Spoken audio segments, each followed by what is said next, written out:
औज़ुबिल्लाहि मिनश्शैतानिर्रजीम बिस्मिल्लाहिर्रहमानिर्रहीम अल्लाहुम्मा सल्लि अला मुहम्मद व आलि मुहम्मद अस्तगफिरुल्लाह रब्बी मिन कुल्लि ज़म्बिन व अतूबु इलैहि ला इलाहा इल्लल्लाहु मुहम्मदुर रसूलुल्लाह। अस्सलामु अलैकुम रिस्पेक्टेड स्टूडेंट्स, आज बाफज़ल रब्बी हम कंप्लीट रिवीजन करने जा रहे हैं कॉन्ट्रैक्ट एक्ट की, क्योंकि आखिरी 2 चैप्टर रहते थे 9th और 10th। तो इस रिवीजन में कोशिश करते हैं मैक्सिमम जितना भी बाफज़ल रब्बी हो सकता है कि हम पूरा कॉन्ट्रैक्ट एक्ट रिवाइज़ कर लें।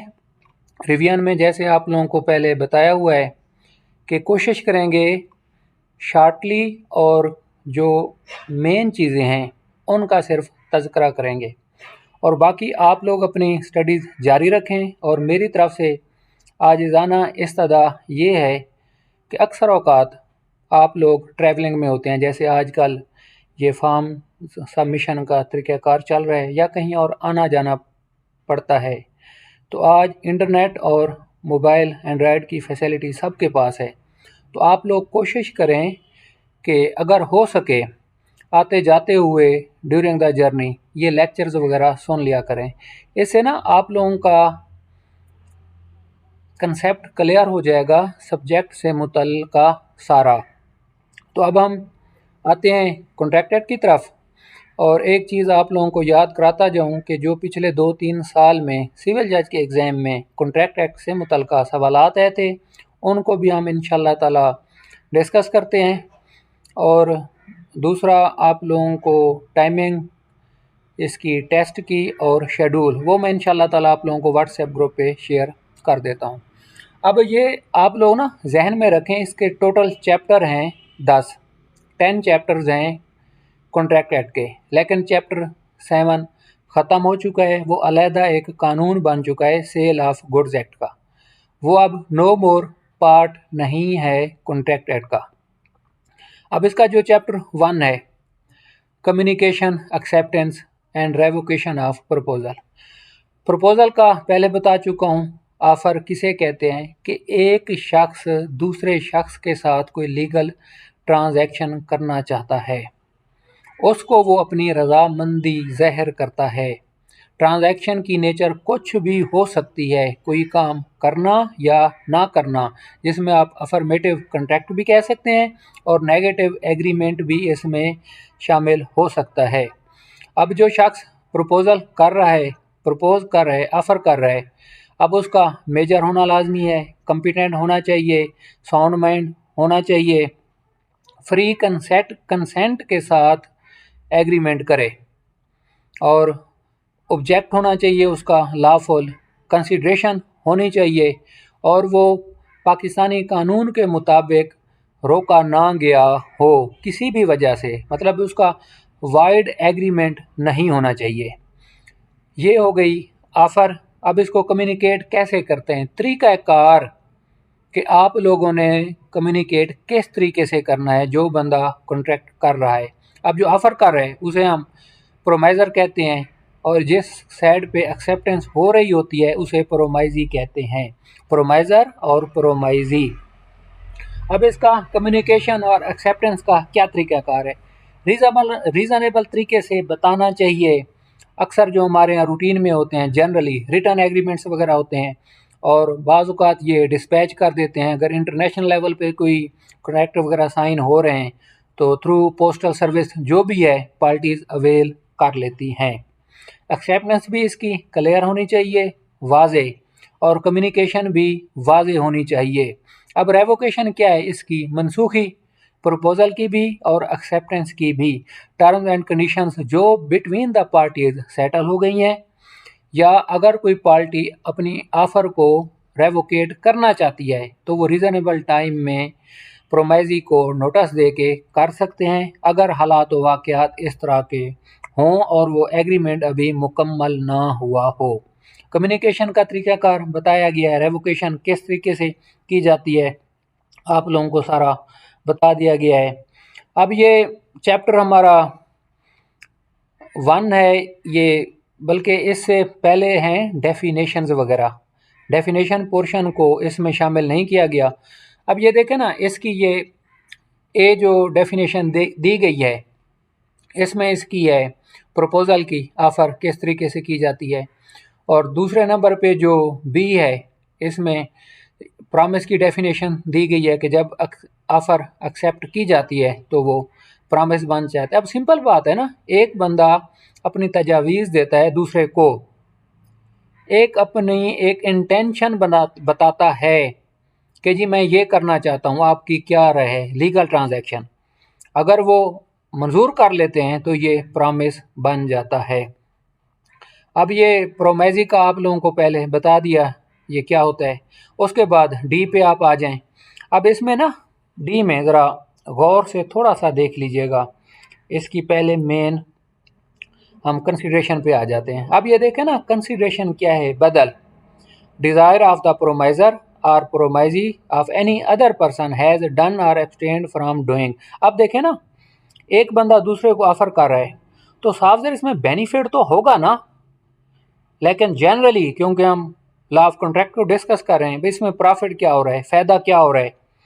ज़रूरी नहीं है सिर्फ ये इन मनी, पैसों की शक्ल में बेनिफिट हो। कॉन्ट्रैक्ट्स काफ़ी हद तक होते हैं, कंपनीज एक दूसरे को फैसिलिटेट भी करती हैं, लेकिन अल्टीमेट ऑब्जेक्ट आप डायरेक्टली कह सकते हैं प्रॉफिट ही होता है, इनकम ही होती है।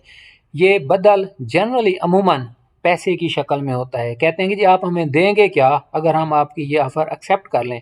जैसे जनरली हम बहुत ज़्यादा एग्रीमेंट्स आम में नॉर्मल रूटीन लाइफ में भी करते रहते हैं।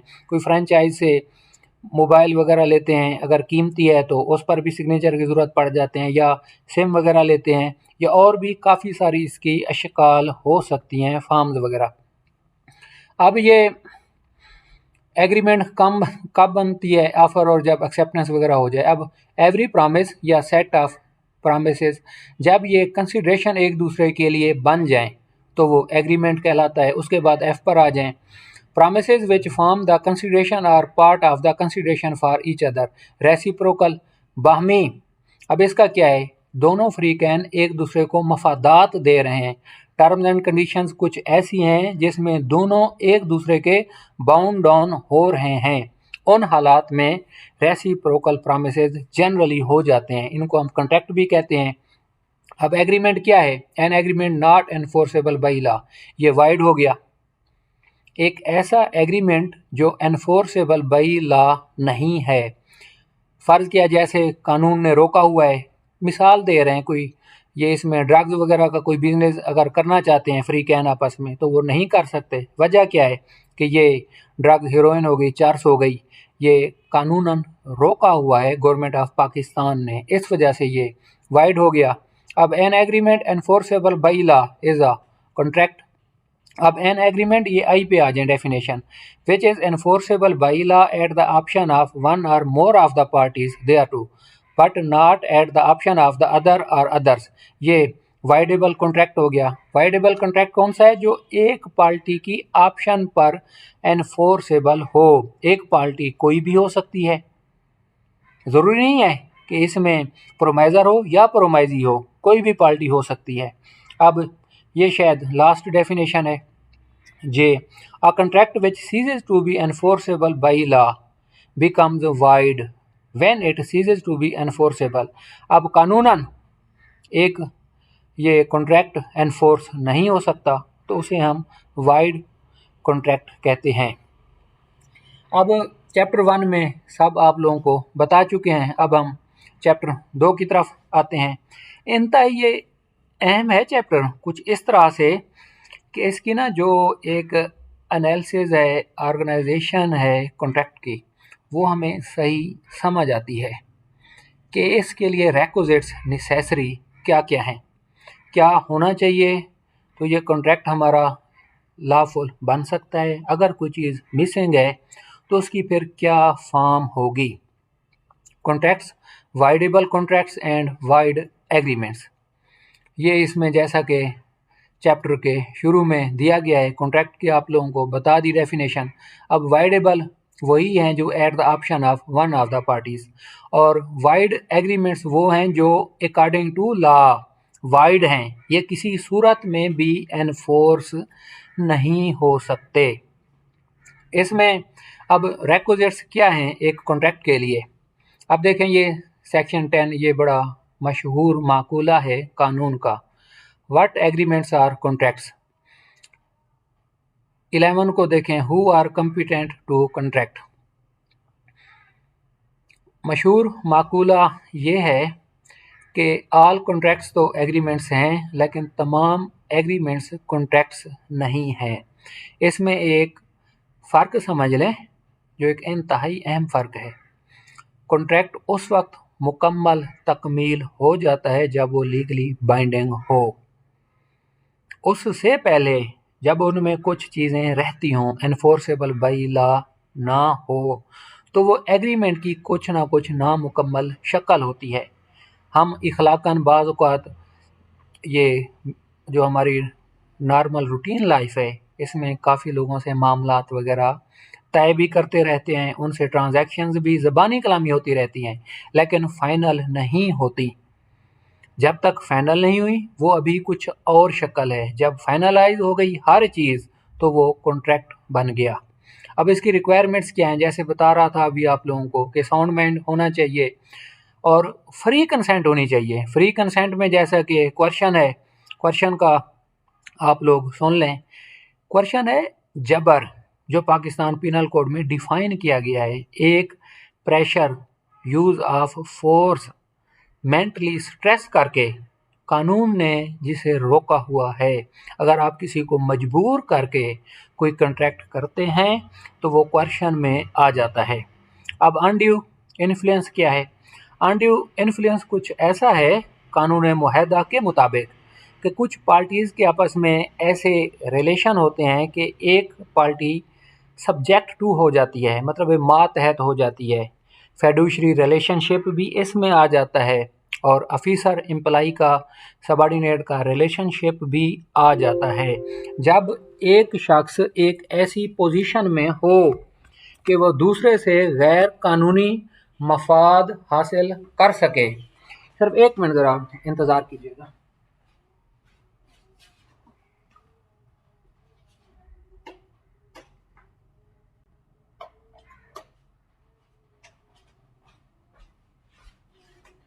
जब एक शख्स गैर कानूनी मफाद किसी दूसरे शख्स से ले, मतलब है कि उसे प्रेशराइज का पहले बता दिया एक रिश्ते और ताल्लुक़ की वजह से या मजबूरी की वजह से, तो कानून ने इसे अनड्यू इन्फ्लुएंस का नाम दे दिया। अब फ्रॉड क्या है, चक्करबाजी, चालाकी, गलत बयानी करके किसी को माली नुकसान देना। जो चक्करबाजी कर रहा है, जो बंदा जो कुछ बोल रहा है उसे पता हो कि गलत है, या किसी दूसरे शख्स को गलत इन्फॉर्मेशन दे कि उसका नुकसान हो जाए, जनरली इसे हम फ्रॉड कहते हैं। मिस रिप्रेजेंटेशन हो गई हमारी। नेक्स्ट, अब फ्रॉड और मिस रिप्रेजेंटेशन में क्या फ़र्क है। फ्रॉड तो हो गया ना, चक्करबाजी जैसे आप लोगों को बता रहे हैं। मिस रिप्रेजेंटेशन कुछ ऐसी है कि कहीं ना कहीं कोई गलती हो रही है, उसमें एक्टिव कंसीलमेंट भी हो सकती है और मिस्टेक ऑफ फैक्ट भी हो सकता है कि उनके ना म्यूचुअल मेंटली कंसेंसस नहीं हैं। एक शख्स क्या कह रहा है और दूसरा क्या समझ रहा है। इसकी मोटी मिसाल आप यही समझ लें कि parties at the same mind नहीं हैं उस वक्त जब मुआहदा उनके दरमियान हो रहा है। अब इसका ये voidability of agreements without free consent, जो फ्री कंसेंट से ना हो वो वाइडेबल हैं। उसमें कोई एक पार्टी अगर चाहे तो उसको मुकम्मल कर सकती है, अगर ना चाहे तो फिर नहीं कर सकती। आम इसकी ना मिसाल आप एक और सादा तरीके से समझ लें। अगरचे मिस रिप्रेजेंटेशन या फ्रॉड हुआ है किसी शख्स के साथ, लेकिन इसके बावजूद भी वो चाहता है कि मुआहदा मुकम्मल हो जाए, फिर वो मुआहदा मुकम्मल हो सकता है। इसमें कानूनी कोई अबहाम नहीं है।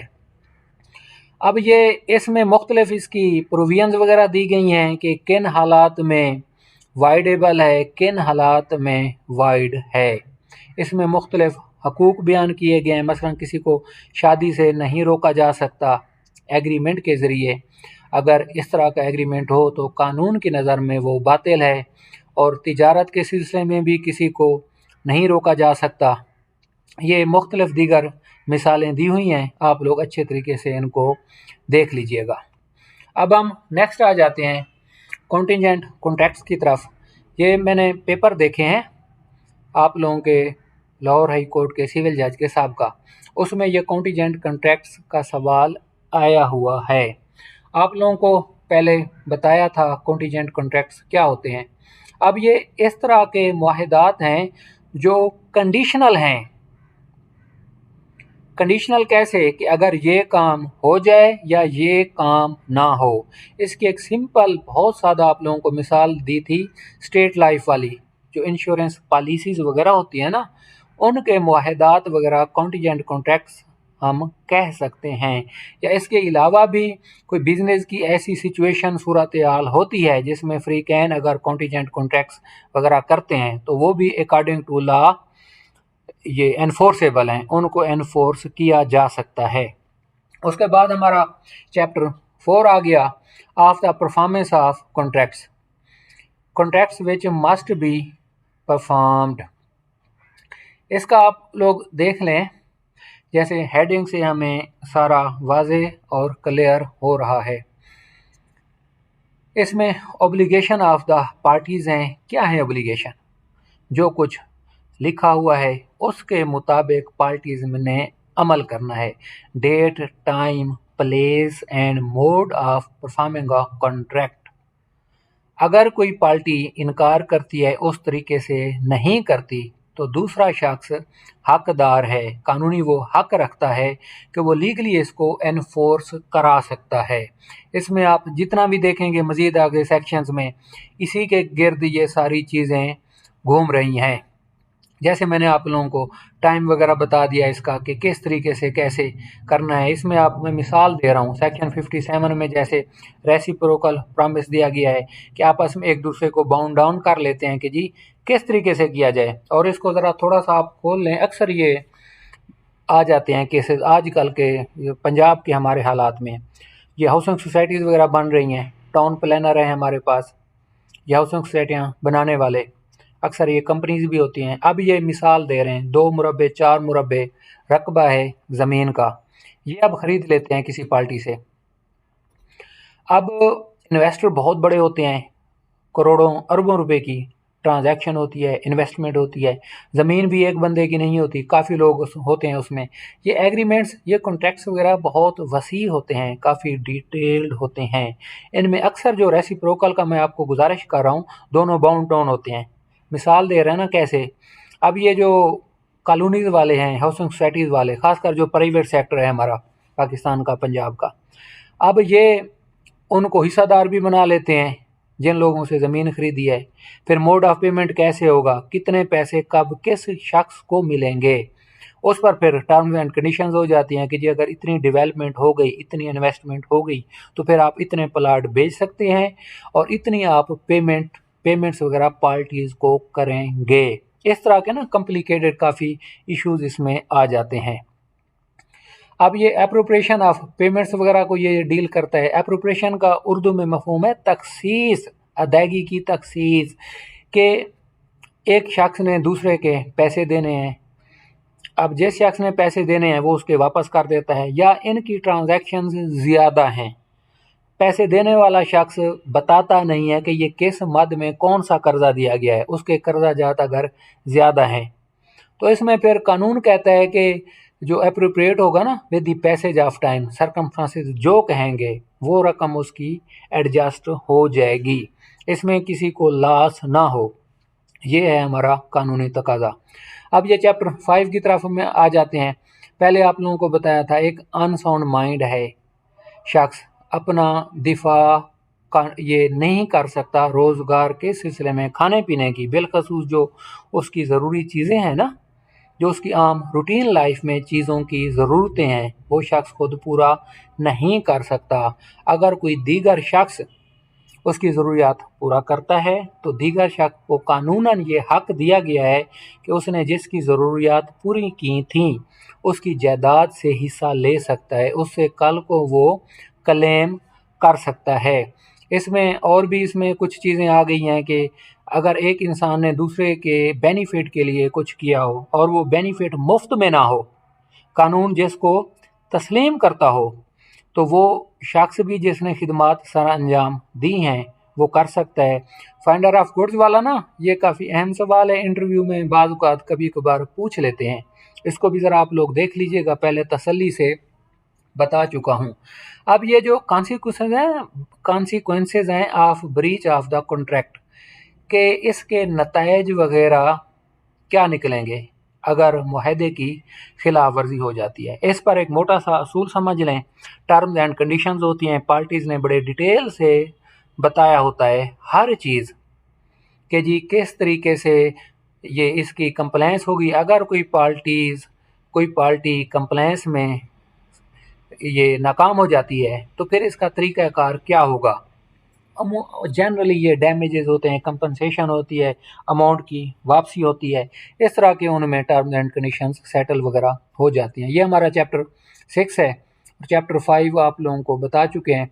अब ये हम चैप्टर ये 7 है ही नहीं, सेल ऑफ गुड्स वाला जो शुरू में आप लोगों को बताया। अब इंडेमनिटी और गारंटी वाला चैप्टर 8 है हमारा। इंडेमनिटी का पहले मैंने व्हाट्सएप ग्रुप में आप लोगों को वॉइस मैसेज भी किया था, एक स्टूडेंट को समझ नहीं आ रही थी। अब इंडेमनिटी क्या है, वेरी सिंपल। अगर एक कंपनी, इदारा या कोई शख्स किसी शख्स को हायर करता है सर्विसेज के लिए और इसमें मफाद बेसिकली मेन उस शख्स का है जिसको वो हायर कर रहा है, साफ ज़ाहिर मफाद उसका भी है जिसको हायर किया जा रहा है, लेकिन मेन मफाद है उस शख्स का जो किसी को हायर कर रहा है। अगर वो हायर करने वाला शख्स दूसरे शख्स को ये ज़बान दे देता है कि आपके ख़िलाफ़ कोई नुकसान नहीं होगा, अगर किसी ने आपके ख़िलाफ़ कोई कार्रवाई की या आपका कोई नुकसान हुआ तो मैं ज़िम्मेदार हूँगा, ये हो गई हमारी इंडेमनिटी। ये गवर्नमेंट सेक्टर में आप देख लें, पीपीसी है, इसमें जज साहबान को इंडेमनिटी हासिल है, जनरल एक्सेप्शन वगैरह में देख लें, और ये प्रोसिक्यूशन एक्ट है हमारा, उसमें भी एक इसकी प्रोविजन है, दीगर में भी हैं। मकसद क्या है कि अगर ऑनेस्टली, ड्यू डिलिजेंस और इन गुड फेथ कोई ऑफिसर काम करता है तो उसके खिलाफ कोई लीगल प्रोसीडिंग्स नहीं हो सकती, उसे ये एक तरह की सिक्योरिटी दी गई है, प्रोटेक्शन दी गई है। इसमें अब आगे इनके राइट्स वगैरह लिखे हुए हैं। अब दूसरे नंबर पे मेन असल चीज़ आ जाती है गारंटी की, कि गारंटी क्या है। इसका भी यकीनन मैं ज़रा खुद देख लूँ तरतीब से कि जो साहब का पहले पेपर आए हुए हैं ना, उनमें एक प्रपोजिशन है गारंटी से मुतल्लिक़, लेकिन हम ये जैसे स्पीड के साथ रिवाइज़ कर रहे हैं ना, लास्ट में मैं कोशिश करता हूँ कि आप लोगों को ये 3-4 जो सवालात हैं ना साहब का, वो भी हम डिस्कस अभी कर लेते हैं। अब ये गारंटी से मुतल्लिक़ है, इंडेमनिटी हमने देख ली। अब गारंटी पता है क्या है, वेरी सिंपल, आप देख लें एक ग्रास रूट लेवल पे ना, छोटी सी मैं मिसाल देता हूँ। अब एक गरीब आदमी है, उसने अपना घर तामीर करना है, सिर्फ एक कमरा। अब वो शहर में आ जाता है, किसी दुकानदार से बात करता है कि जी मुझे अपना एक कमरा तामीर करना है जिसके लिए मुझे सामान चाहिए, सामान की मालियत है 1 लाख रुपए। अब वो दुकानदार कहता है कि भाई मैं तो आपको उधार नहीं दे सकता, आप कोई अपना ज़ामिन लें जो यकीन दहानी कराए कि अगर आपने पैसे ना दिए तो वो ज़िम्मेदार होगा। अब वो गरीब आदमी शहर के किसी एक साहिब सरवत इंसान के पास चला जाता है, उसे रिक्वेस्ट करता है, और वो साहिब सरवत इंसान एक बेहतरीन नेचर का इंसान है, वो उस दुकानदार के पास आ जाता है, कहता है कि जी इसे जो चाहिए दे दो, अभी 1 लाख तक का अगर सामान है तो इसे दे दो, कोई मसला नहीं है, अगर इसने पेमेंट ना की, कोई अगर टाइम तय कर लेते हैं तो मैं ज़िम्मेदार हूँगा। अब ज़िम्मेदारी आ गई, एक शख्स है उधार लेने वाला, एक है देने वाला, और एक आ गया ज़ामिन। ज़ामिन को हम जनरली श्योरिटी कहते हैं, प्रिंसिपल डेटर कौन हो गया? जिसने उधार ली। क्रेडिटर कौन हो गया? दुकानदार जिसने अपनी चीज़ें दी हैं। पूरे ये हमारा चैप्टर तकरीबन इसी के गिर्द ही घूमता है। इनकी जिम्मेदारियां क्या क्या हैं? मोटी सी बात जहन में रख लें, उनके दरमियान जो तय तवा हुआ, श्योरिटी सिर्फ इस हद तक जिम्मेदार है। कल को अगर क्रेडिटर फर्ज किया वो माफ कर देता है, अगर वो माफ कर देता है तो इसमें श्योरिटी फिर जिम्मेदार नहीं है। श्योरिटी फिर इसमें जिम्मेदार नहीं है। और अगर वो माफ़ कर देता है या उनका टाइम का कोई आपस में ये टाइम का उसमें एडजस्टमेंट हो जाती है। अब ये कंसिडरेशन भी ज़रूरी नहीं है, अदरवाइज़ पार्टीज़ वगैरह कंसिडरेशन भी कर लेती हैं। ये इसी से ही तकरीबन है मुतलका, ये सारा हमारा चैप्टर इसी के गिर्द ही घूम रहा है। उसके बाद है हमारा चैप्टर 9 बेलमेंट का। अब ये बेलमेंट क्या है? बेलर और बेली। अगर कोई शख्स अपनी चीज़ अशिया किसी दूसरे शख्स के हवाले करता है किसी लीगल पर्पज़ के लिए, अगर वो लीगल पर्पज़ के लिए किसी के हवाले करता है,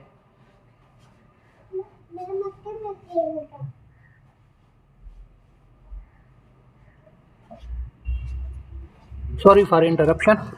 अगर कोई शख्स अपनी कोई चीज़ें किसी दूसरे के हवाले कर देता है किसी लीगल पर्पज़ के लिए, कि जी ये इसका मकसद है, कोई टाइम पीरियड कर लेते हैं या किसी काम करने के लिए किसी दूसरे शख्स को, तो अब जो शख्स चीज़ देने वाला है वो है बेलर, और जिसको चीज़ दी गई है वो कहलाएगा बेली। आम एक सादा सी मिसाल दे रहे हैं। अब एक शख्स है, उसने अपना घर तामीर करना है, वो मज़दूर मिस्त्री वगैरह ले आता है। अब वो मज़दूर और मिस्त्री वगैरह कहते हैं कि जी इसके लिए हमें कुछ सामान चाहिए। सामान जो हमें रेंट पे मिल जाता है, जब कोई बिल्डिंग कंस्ट्रक्शन होती है ना किसी बिल्डिंग की, तो उसका सामान वगैरह रेंट पे मिल जाता है, जो कंस्ट्रक्शन के लिए सामान ज़रूरी होता है। अब उससे वो लेके आ जाते हैं बेलर से। बेली वो है जो लेके आ गया, अब वो सामान इस्तेमाल करते हैं, तो उसके बाद फिर वापस कर देते हैं। ये मैंने आपको बहुत छोटी सी मिसाल दी है। अदरवाइज़ नेशनल या इंटरनेशनल लेवल पे बड़े बड़े एग्रीमेंट्स वगैरह होते हैं, जिसमें प्रोजेक्ट्स वगैरह शामिल होते हैं, पावर प्लांट्स के और भी दीगर। अब इसमें आप लोग खुद ही एक कॉमन सेंस से या अंडरस्टैंडिंग से समझ लें कि इनके राइट्स और ड्यूटीज़ वगैरह क्या क्या हो सकती हैं। ये हमारा हो गया चैप्टर 9। अब उसके बाद हम बेलमेंट ऑफ प्लेजेस वगैरह भी इसी में ही शामिल है। अब ये प्रिजम्पशंस वगैरह हैं। उसके बाद अब हमारा आ गया चैप्टर 10 एजेंसी का, कि एजेंट क्या है, प्रिंसिपल क्या है और सब एजेंट क्या है, एजेंट क्यों रखा जाता है, इसके मकासद या फ़ायदा क्या है। अब इसका आप मुख्तसर सा सुन लें। अब एक शख्स ने कोई अपना बिज़नेस करना है या बिज़नेस कर रहा है नेशनल लेवल पे, उसकी कंपनी है। अब वो अपने बिज़नेस को चलाने के लिए अपने एजेंट वगैरह रख लेता है। फ़र्ज़ क्या वो इस्लामाबाद या लाहौर बैठा है, पंजाब, KPK, सिंध, वहाँ वो अपने एजेंट रख लेता है। कि मैन्युफैक्चरिंग है किसी भी चीज़ की, हम ऑयल ले लेते हैं जिसे घी कहते हैं, या सीमेंट ले लेते हैं, कंपनीज़ उनकी मिसालें हैं। तो वो उनको ये प्रोडक्ट्स वगैरह अपने देते रहते हैं, तो वो आगे फिर बेचते रहते हैं। अब ये फ्रेंचाइज़ की भी शक्ल हो सकती है, काफ़ी सारे बिजनेस होते हैं इसमें। हमारा एजुकेशन सेक्टर हो गया, ये उनको फ्रेंचाइज़ वगैरह दे देते हैं, गुडविल के नाम पे एजेंट आगे चलाता रहता है, फिर एजेंट आगे सब एजेंट वगैरह भी रखते हैं। अब इसमें क्या कंसिडरेशन है, ये terms and conditions of contract पर डिपेंड करता है। इसका सिर्फ, बाकी भी इंतहाई अहम चीज़ें हैं, लेकिन सिर्फ एक बहुत ज़्यादा जो मैंने अपने जुडिशल कैरियर में इस चैप्टर का इस्तेमाल देखा है ज़्यादातर, वो देखा है कि जब जनरल पावर ऑफ अटॉर्नी दिया जाता है ना, अब एक शख्स है, उसकी 10 एकड़ ज़मीन है शहर में। अब वो चला गया अमेरिका, 5 साल वहाँ उसने रहना है। अब उसे वहाँ रकम की ज़रूरत है या वो ज़मीन बेचना चाहता है, अभी है पाकिस्तान में, तो वो जनरल पावर अटॉर्नी किसी शख्स को लिख के दे जाता है। अब प्रिंसिपल हो गया वो जिसकी ज़मीन है, एजेंट कौन है?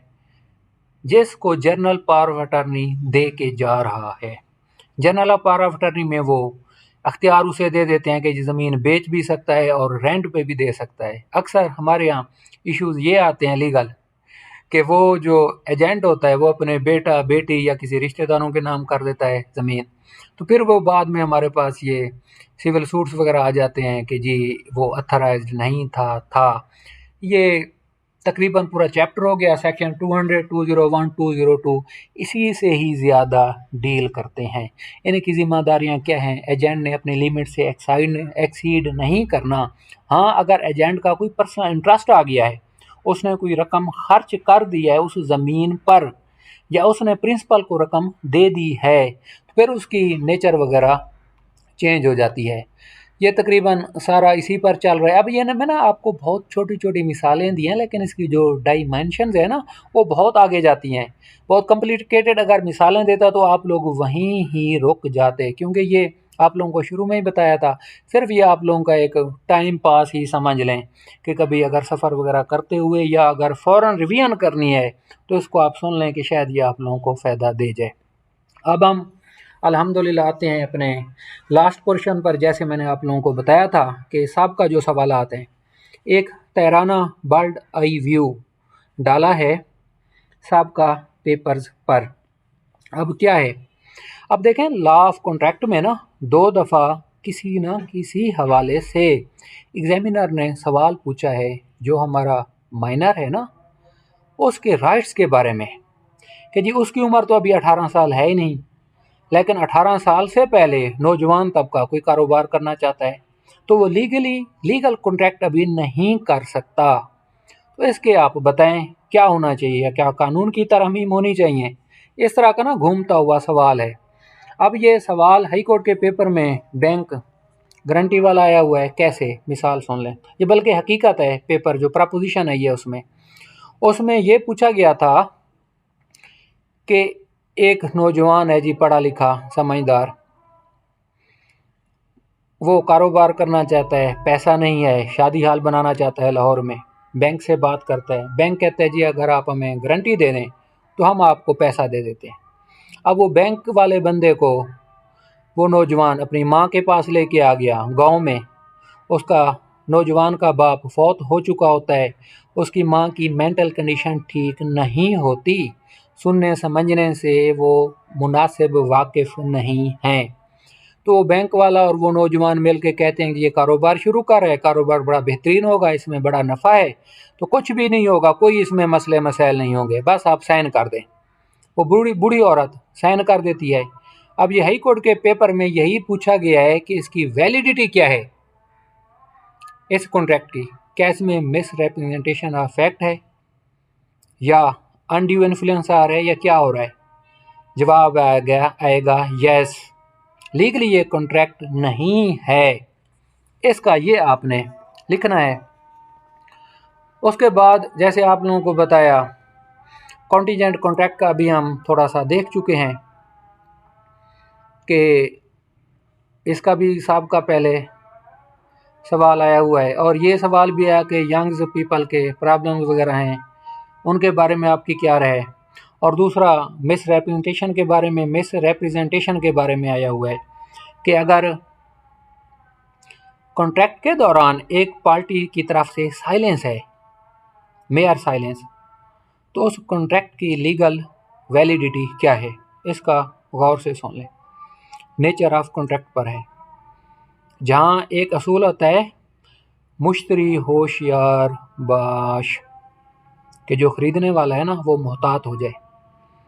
वेरी सिंपल, अगर उस प्रोडक्ट में जिसके बारे में कॉन्ट्रैक्ट हो रहा है अगर बताना ज़रूरी हो तो बता दें, अदरवाइज टर्म एंड कंडीशन ऐसी होती हैं। फ़र्ज़ क्या, एक बंदा कार खरीदना चाहता है, दूसरा बेचना चाहता है। अब बेचने वाला कहता है जी देख लें इसको, जो है मैं बताता नहीं हूँ, आप इसको चला के देख लें तो इसकी इतनी रकम है। जनरली आम जो लॉ ऑफ कॉन्ट्रैक्ट है उसके मुताबिक कॉन्ट्रैक्ट ठीक है, क्योंकि उसने ऑप्शन दे दी कि जी जो कुछ है आपके सामने है। अगर उसने कोई गलत बयानी की या उससे कोई सवालात पूछे, वो सिर्फ खामोश रहा, जहाँ बताना ज़रूरी था उसने नहीं बताया, तो फिर वो कॉन्ट्रैक्ट अकॉर्डिंग टू लॉ ठीक नहीं है। तकरीबन इस तरह के यही सवालात आए हुए हैं साबका पेपर में, वो मैंने आप लोगों को बता दिए हैं। बेटा बाकी फिर इंशाअल्लाह ताला हम व्हाट्सएप ग्रुप पे शेयर करते हैं। तो आज के लिए इतना ही काफ़ी है। अल्लाह रब्बुल इज़्ज़त हम सब लोगों का हामी और नासिर हो। अस्सलामु अलैकुम व रहमतुल्लाहि व बरकातुहू।